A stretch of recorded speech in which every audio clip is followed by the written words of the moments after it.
kenapa saya selalu menggunakan istilah-istilah lama, ya, itu saya translate, gitu, saya alih bahasakan ke dalam bahasa modern, bahasa kekinian, agar mudah diterima oleh logika, ya, ruang logika anak-anak di generasi sekarang. Contoh, misalnya kalau saya sebutkan mengenai Batara Guru, gitu. Batara Guru atau Sang Manikmaya, itu kan rasanya aneh, itu dunia pewayangan. Terus siapa yang tertarik lagi dengan itu? Tapi kalau saya bilang itu namanya pineal. Kalau di dalam diri manusia itu namanya pineal, ada di sini.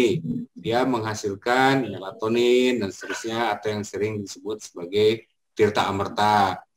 Kemudian yang disebut Gatot-Kaca itu apa? Gatot-Kaca itu adalah sebuah sistem sinaps, gitu, atau synaptic system. Dia punya kecepatan yang luar biasa. Nah, itu hanya contoh-contoh yang bisa diungkapkan. Lalu mengenai misalnya ada istilah teluh, santet, dan seterusnya. Ini seksi, istilahnya seksi, tapi harus dibongkar bahwa itu semua merupakan sebuah fenomena perubahan fisika, ya, atau juga terjadinya perubahan pada kimia tubuh seseorang. Maka itulah yang disebut dengan proses pengiriman energi, atau sering kali kita mengirimkan sebuah frekuensi tertentu, gelombang tertentu, ya, frekuensi, vibrasi, hingga amplitudonya itu nyampe ke titik orang yang dituju. Sehingga sebetulnya tidak aneh dengan persoalan seperti itu.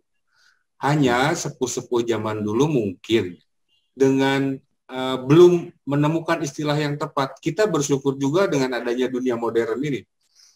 Ya. Bahwa WA itu sebuah teknologi santet. WA itu sebuah teknologi santet. Karena dikirim lalu pindah dan seterusnya, gitu.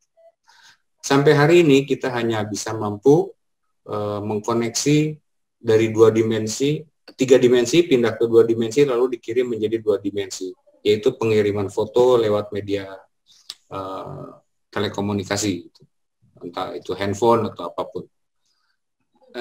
Inilah yang harus dilakukan oleh kita semua sama-sama. Jadi ada yang tetap memegang yang aslinya, naskah asli maupun ajaran-ajaran aslinya, dan ada yang mulai berani membuka, menguraikan dalam bahasa kekinian, sehingga mampu diterima. Begitu, Kang. Cara, itu bagian dari cara, dan ya, saya bisa, menurut saya sih, saya berhasil membuat seperti itu, karena mulai banyak orang yang tertarik. Karena kalau ketika kita mengkaitkan dengan dunia sains, ya, dunia sains, kemudian terkait dengan kedokteran, teknologi, dan seterusnya, itu akan jauh lebih dimengerti oleh mereka. Padahal itu ada bahasa yang buhunnya itu ada.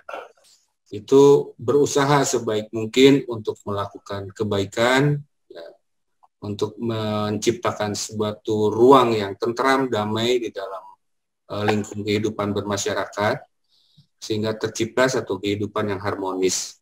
Lebih kurangnya adalah bagaimana sih cara menjadi penduduk bumi yang santun, atau yang naturalnya, untuk sebagai penduduk bumi yang seharusnya. Karena tanpa kita sadari, jangan-jangan apa yang disebut dengan teknologi, kemudian kehidupan modern, jangan-jangan kita adalah orang yang menyumbangkan percepatan kerusakan bumi. Karena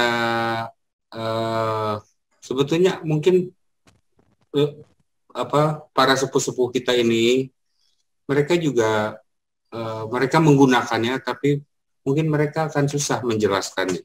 Tidak seperti sekarang, ya, istilah-istilah yang dipakai itu begitu populer di mana-mana, bisa diserap, bisa diterima. Apa yang dilakukan oleh mereka secara prinsip tidak akan pernah keluar dari 4 hal. 1, energi, 2, emosi, 3, ego, 4, tujuan. Ini kunci dari bagaimana cara menaikkan gelombang tersebut. Cuman entah bagaimana leluhur-leluhur kita itu tidak menyampaikannya secara apa ya, eksplisit. Mungkin ada di beberapa laku ya, dalam melaku. Ketika seseorang melakukan satu upawasa atau puasa, pada prinsipnya mereka melakukan satu detox untuk mengaktifkan mungkin jenis-jenis hormon tertentu atau yang tidak mengganggu pada pola-pola molekul atau sifat keenergian pada tubuh kita. Nah, itu juga sebetulnya sudah sangat ilmiah yang mereka lakukan itu, mutih dan lain sebagainya, ngahening. Salah satu contoh bagaimana cara menekan satu energi yang akan muncul agar tidak liar dengan pemikiran, karena pada pikiran kita lah itu semua bergejolak. Ada metode yang disebut menekung atau ngahening atau hening cipta. Nah, itu kan istilah menekung itu jadi aneh untuk dipakai di zaman sekarang. Nah, kalau hening cipta juga itu menjadi rada ajaib karena seringkali suka dikatakan begini, misalnya dalam upacara kenegaraan aja. Saudara-saudara, mari kita mengheningkan cipta untuk para pahlawan yang telah gugur mendahului kita. Lalu bagaimana mengheningkan ciptanya? Sedangkan cipta itu artinya pikiran. Nah, kesalahkaprahan dalam berbahasa saja sudah sampai seperti itu. Sehingga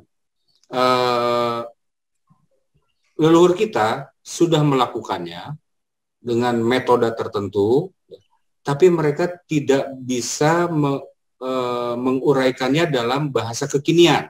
Kalau kita cari dalam bahasa yang lamanya pasti ada. Tapi biasanya mereka menggunakan pola silip siloka. Jadi menggunakan pola-pola perumpamaan. Misalnya seperti tadi, ketika dikatakan, misalnya bola mata kita nih ada yang bolong, ada retina ya. Nah, itu disebutnya Sanghyang bolong petang. Nah, kalau dalam ilmu kedokteran zaman sekarang mau dibilang ini Sanghyang bolong petangnya rusak, gitu kan ada aneh. Nah, kayak seperti itu. Jadi mereka sudah menggunakannya, tapi mereka tidak menjabarkannya secara eksplisit dalam bentuk tulisan. Apalagi dengan istilah-istilah di zaman sekarang. Yang kita kenal juga kan itu istilah asing semua sebetulnya ya. Frekuensi itu dari bahasa Inggris. Vibrasi, globe atau frekuensi, vibrasi, kemudian amplitudo, itu kan bahasa zaman sekarang.